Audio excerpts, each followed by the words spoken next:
So beautiful. Peace and quiet. Just the sound of the water trickling over the rocks. What up, YouTube? Jungle Jim here. Been a bit quiet for the 5 weeks. That's because I sold my bike. It was the right time. I got the right money. Summer was coming to an end. It was the best time to sell before it started to turn into winter. And put my pennies aside to try and get my ZX10 or my R1. And if I could really survive through winter, maybe even February, I could have pushed for a Ducati.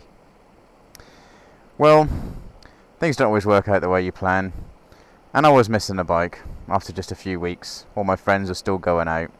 All my friends were drawn to bike events. And I couldn't. I just still had my shitty little diesel. Well, just to reward me, my shitty little diesel decided to fuck up its gearbox. So I was at a quandary. How am I going to get to work?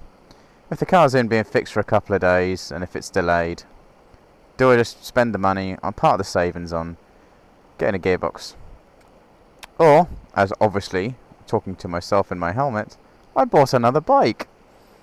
So, what did I get? Did I get an inline 4? Did I get a triple?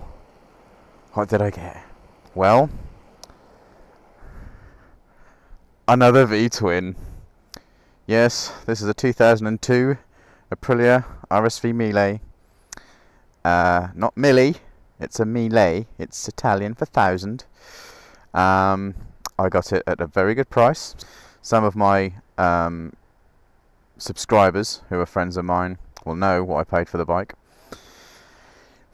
Relatively high mileage, which is why it was cheap, but had shitloads of service, runs sweet as a nut. In comparison to the Firestorm, as you may notice, it's also red. I painted my forks black and my mudguard black, and I put white vinyl wrap on the front. And this is exactly the same. So it's almost a carbon copy of the Firestorm. However, I have at least 25 more horsepower, a shitload more torque, fuel injection, I have 2 trip meters, I have a digital dash, I can convert it from miles per hour to kilometers per hour, I can change the temperature sensor from Fahrenheit to centigrade, I have a shift light which I can adjust where I want it to change shift in. I actually have now a handlebar mounted choke instead of carb mounted. Silly little things go a long way. Now, I rode one of these back in 2000-ish, 2001, and I didn't like it.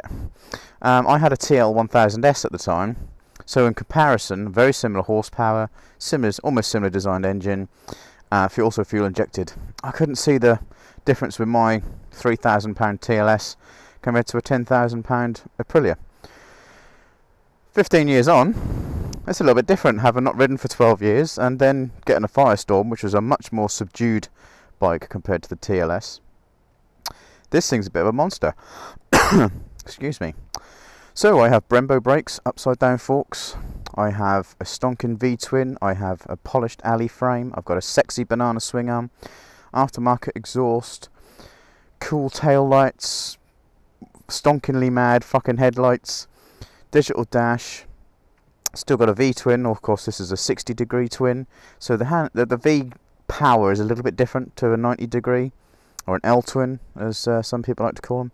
Slightly fatter rear end with a 190 rear tyre, fully adjustable suspension, much more adjustable than the Firestorm. So I've had this a week, and it's not perfect, don't get me wrong, but it was a very cheap bike. So I'm going to show you some footage from the last few days of usage, and then I'll probably chat a little bit more.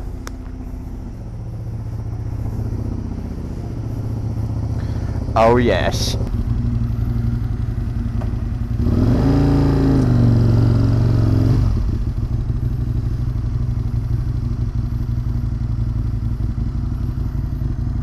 Go on, not even looking. Won't even look at you, too busy.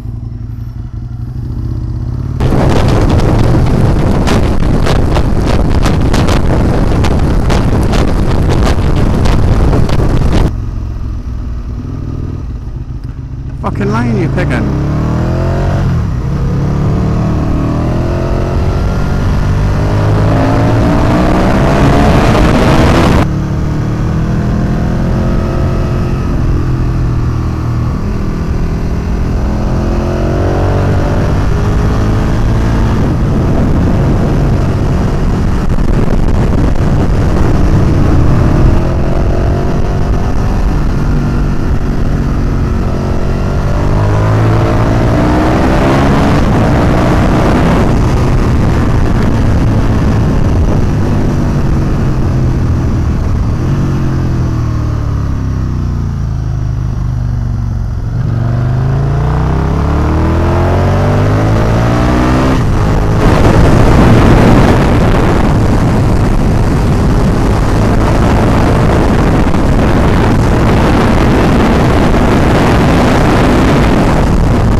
Amazing how low and flat they were, even in the 80s, look, 1987 that is.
Okay, well I hope you enjoyed some of that.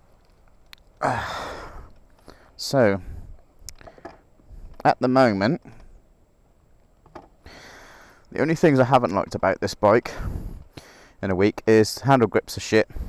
They think to be, they are originals, got Aprilia written on them, but with my gloves I think they might be a bit shiny. And I don't mean to replace my gloves, but I don't like the grips. I don't really feel very grippy. Bare hands are okay, but other than that I don't like them. What else don't I like?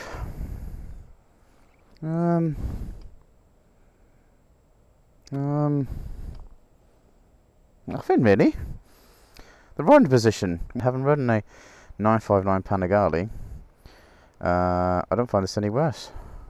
So let's go for a little ride.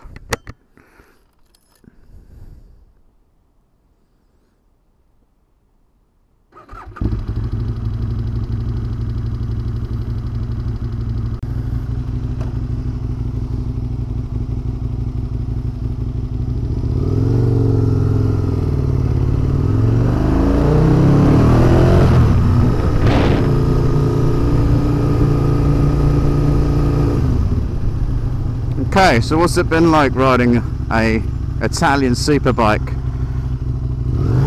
for a week? Well, the battery died on me.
This is what I was worried about. Can't hear her.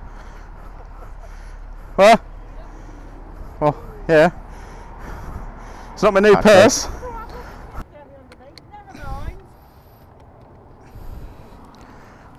Well, if you start the car up.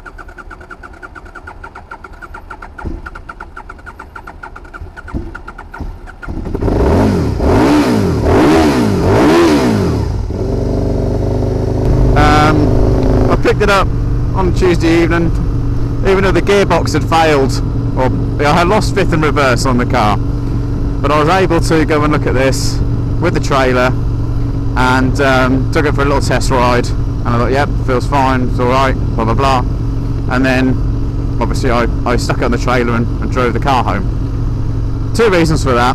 One, I may not have wanted to buy the bike, so I still had a car to go home and I didn't have to inconvenience anyone to take me and wear all the gear and mess someone about. If I didn't want it, I didn't buy it.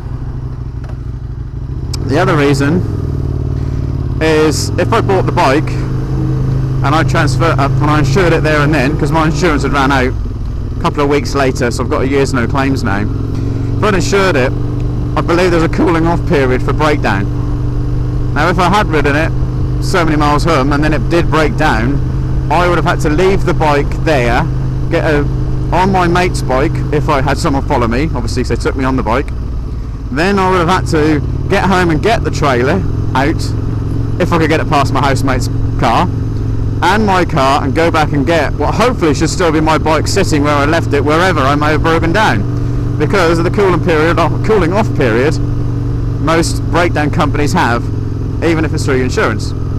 So it made more sense to just risk. Plus I had breakdown cover on the car, so if I had broke down and the gearbox completely packed up, at least I've got the bike, I've got the car, I can sit in the car and keep warm and dry while I wait for recovery. So that was the main reason I chose to take the car and still risk it for a chocolate biscuit.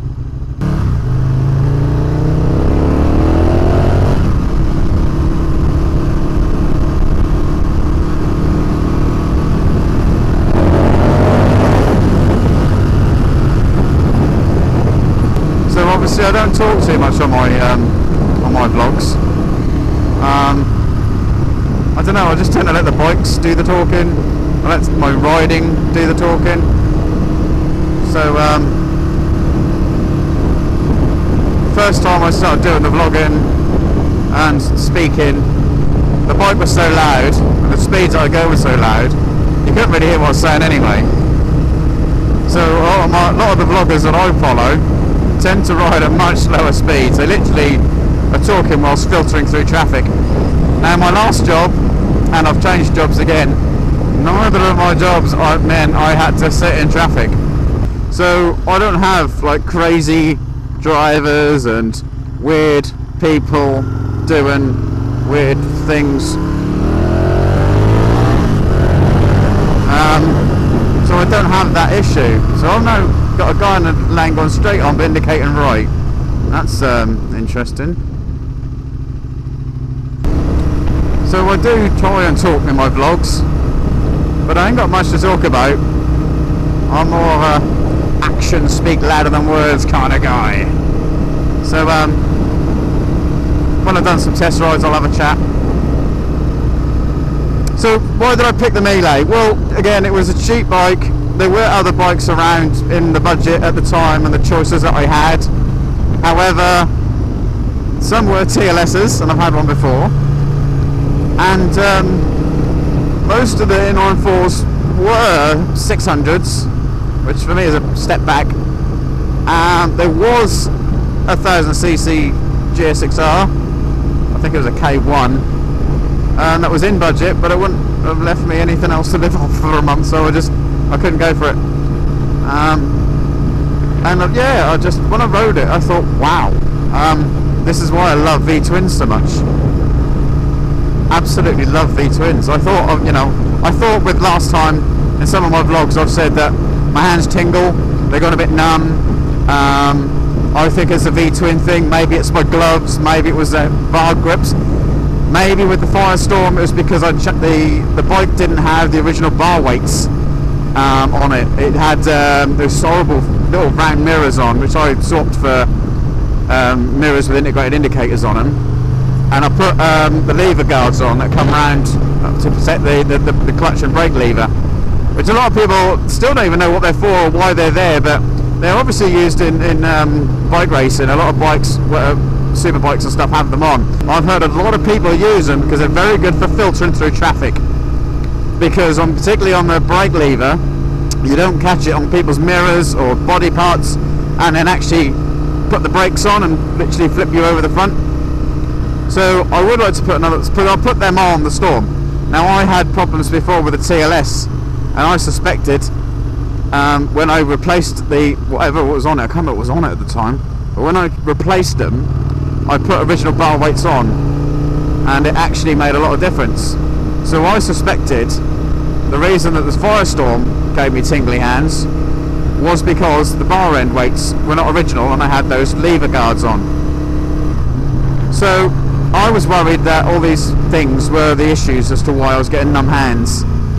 But then come the time I took a Panigale for a test ride a few months ago, it was all good on the motorways, it was all good in the twisties and doing ridiculous speeds around corners. But as soon as on this group ride, as soon as I got stuck in a 20-mile-an-hour village and had to stick to speed limits with him, I started getting numb hands again.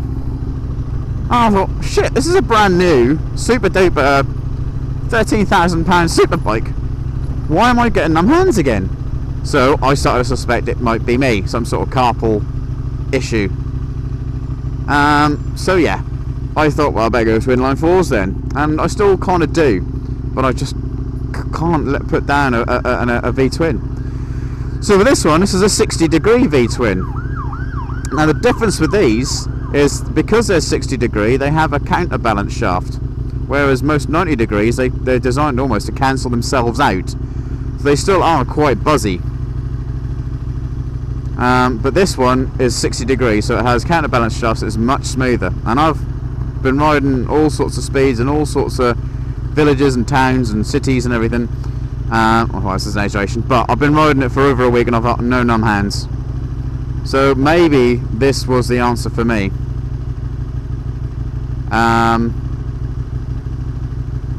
So yeah, hopefully look forward to more videos with this bike.